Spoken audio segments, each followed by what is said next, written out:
So in years past, say for last year Apple didn't do anything for Black Friday with the new retail chief, or somewhat new retail head Angela Arendt saying that Apple is a premium brand and they don't do discounts because they keep their prices just like a high-end fashion store might. But this year they went with gift cards. They have different gift cards for different items. So the prices were what, $150 for a gift card towards other Apple purchases if you buy a Mac. I think it was 100 for an iPad Pro, 50 for the for iPhones, and 25 for Apple TV. But interestingly, it was all for older versions, so not say the iPhone 6 or the latest iPhone MacBooks. 7, right. So iPhone 7, of course. Yeah, apologies. New but one every year, right? Apparently that's how it works. So I mean, it's interesting because that's sort of like they're clearing inventory. I think you were saying. Right. Yeah. I think that is. I mean, on one hand, you could be skeptical about it, saying, "Oh, Apple needs to, issue gift cards to sell its products," and I think actually it's not really to do with that. It's about clearing the inventory, the warehouses and all that sort of stuff, not only for them but for their customers, and think about the carriers and those sort of things. Right. Which means they can fill them chock full of the latest products and then aim to sell those and not have shortages going into the Christmas period. Right. And the interesting thing is, prior to last year, up until 2014.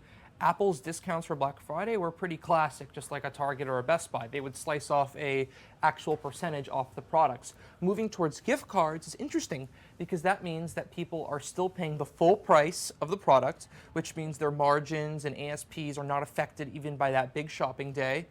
And additionally, they're giving someone a gift card. And what can you go into an Apple store and buy for $100 or $25? It's just going to spur more sales. And you're likely to spend it going into the Christmas period. Exactly. So it's a way of actually dragging people into the Apple stores. And I think quite often you find if people come into an Apple store, then in any shop, you're frankly more likely to buy several products if you're there in person. Although I assume the gift cards are also valid for iTunes and an App Store. Am I right in saying that? I think so.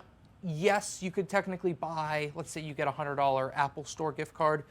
I don't think they could stop you from using that to buy a $100 iTunes gift card. So it's an interesting strategy.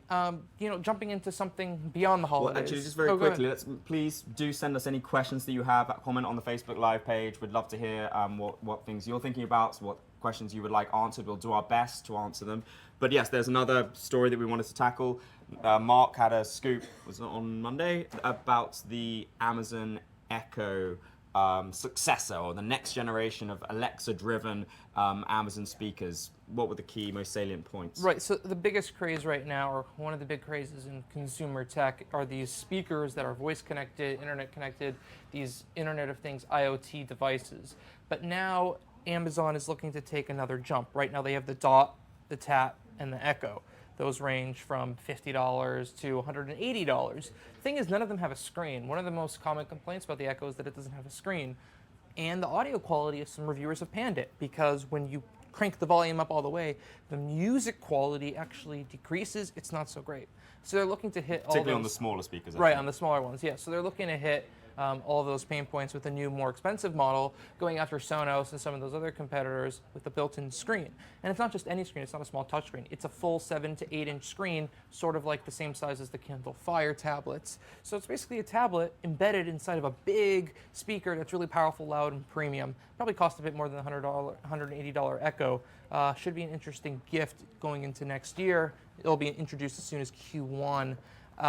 What do you think? I mean, crucially, it seems to be getting at what Apple's, some of Apple's core competencies are in terms of what their products can do. Right. Quite often, if you speak to people around Apple and you're talking about the Alexa or the Echo, and you say, I'm interested to try it, for example, they'll say, well, why would you need it? You've got Siri on your iPhone and on your iPad, and they have a screen with them. Now, complaints about Siri aside compared to Alexa, that's kind of a valid point. If you ask Alexa for directions to the local supermarket, it's going to struggle to show you on a map. So then having the screen tackles that problem.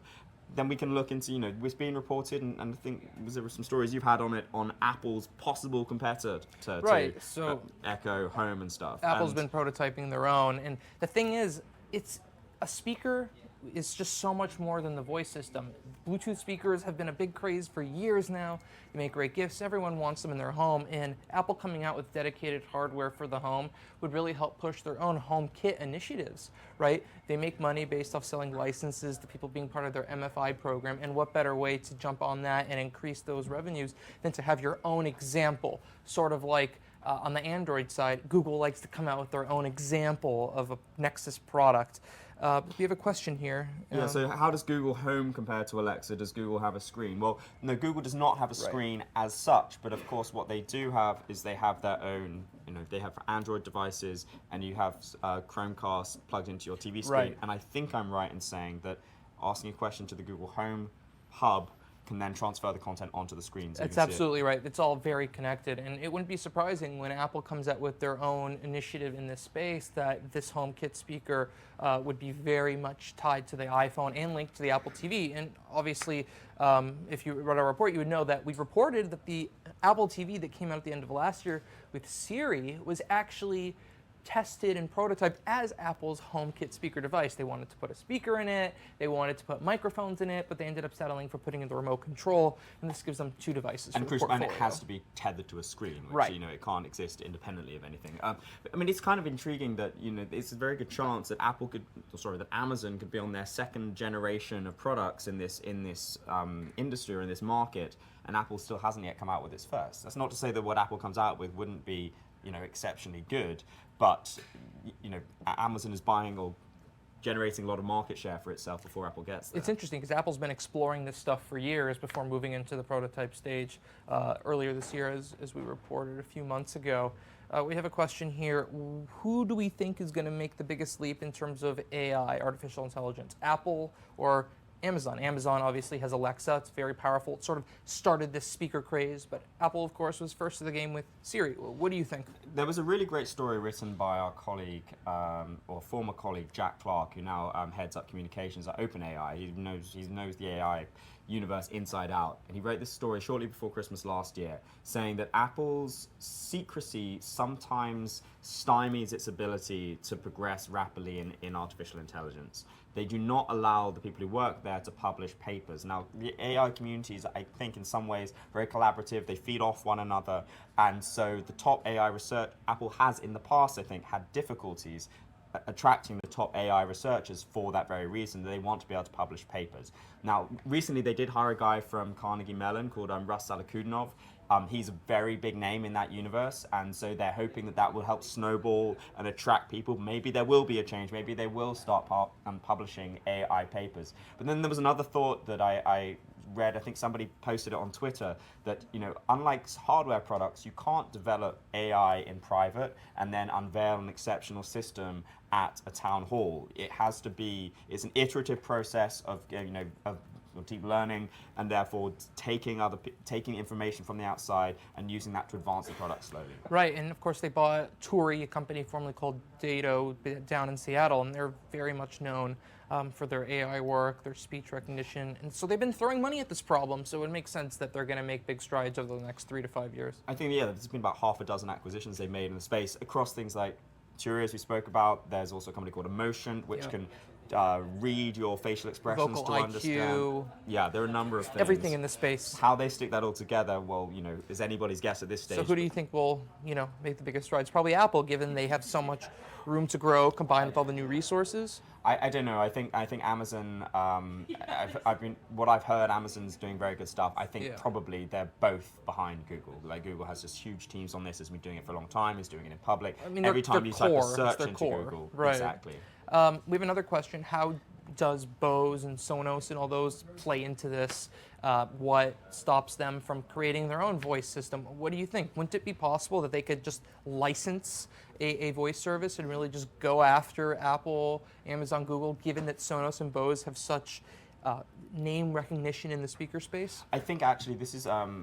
I think Amazon may be looking at doing this, perhaps licensing. There have already been, am I right in saying, some hardware makers who are using Alexa to drive the intelligent part of their speaker system. Right, so this because it's Amazon's licensable, business is sure. not selling hardware. Amazon's business is trying to get people to use hardware to then buy stuff from Amazon. Exactly. That's their entire business model. So there's no need for anyone else, therefore, for them, personally to be building these speakers, they're quite happy to let someone else do it. And I think, from what I'm saying, the Sonos and Bose like literal speaker quality, as much as they're very expensive, is a lot better than a lot of what else is out there. That is their core competency. It's their bread and butter. Another question, someone says that they have an Apple TVs, the 4th generation model. They don't like how Siri works. They're asking, will this Siri on this Apple speaker in development in the prototype stage be the same? In a way, yes. In a way, no. In terms of the vocal recognition and all that, the AI behind it, yes, it would be the same. But, and I've experienced this in my own usage of the Apple TV, the functionality is actually very limited to tasks that are oriented around the TV, such as browsing movies, looking up TV shows, searching Netflix, YouTube, Hulu, etc. But on Siri on the iPhone, it's much more vast, and I think Siri on the speaker will be, at least what the iPhone has and much more. So I would say that there's going to be a differentiation in terms of the functionality, but not in the quality of the technology behind it. Some question on who's doing the best AI research worldwide. I mean, the companies in Asia, for example, doing this better. I'm not sure that's a brilliant question to ask. I'm sorry to say so, but best is a very subjective thing, and there are lots of different kinds of AI out there. There's search, and there's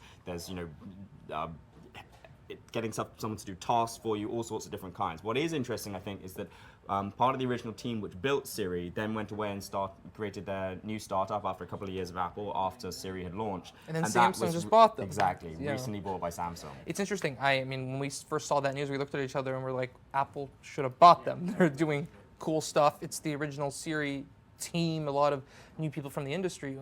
Do you think Apple missed out on that?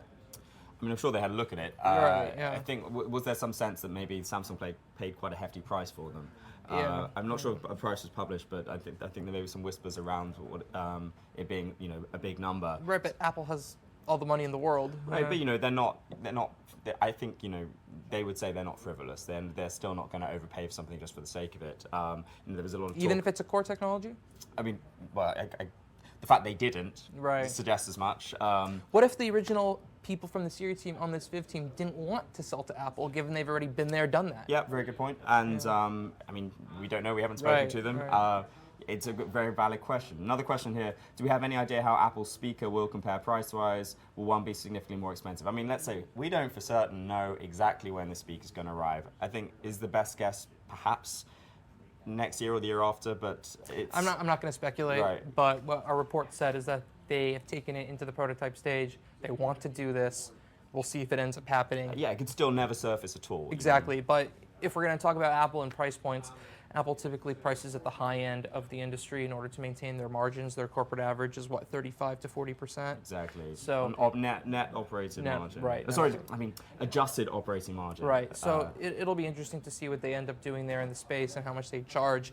But I'd personally, we haven't reported this, but I'd imagine it'd be more than Amazon's offerings, given Amazon is a loss leader in a way where they don't really care to profit on their hardware. They're cool to lose $5 to $15 on their hardware products, like they did on the Fire tablets. They just want to make money on Prime and their services and their margins on shipping products out of their warehouses. I mean, there is a stat that if you become a Prime member, which I think you have to be to get Alexa to work, you are 4 times more likely to spend money on Amazon buying stuff, and so that's why that is their business case. Same with Prime Video, any of those things. And speaking of Amazon, the speaker is, like you said, it's a really good piece of hardware for that business model. Remember when they tried the Fire phone and that sort of flopped? They tried putting that Amazon experience for everyone who loves Amazon, right, in a phone, but that's the type of product that's expected to sell millions of units. The speaker is a more low volume product. And I think that would be interesting then to add a layer of skepticism to the Amazon impending Amazon product. I didn't find that the software experience on the Amazon hardware was as seamless as on iOS. Right, and to that point, this new speaker we reported on our thing earlier this week is going to run Fire OS, a variant of the same OS on the existing Fire TV, the Fire tablets, etc. So. I mean, I'm sure they've advanced it, but it's right. It'll be how optimized. they've advanced it. And, right, but I think that's it for us today. Yes, thank you very much. Thank you very much for tuning in, and well, I guess we hope to see you at the same time next week. Take care. Thank you.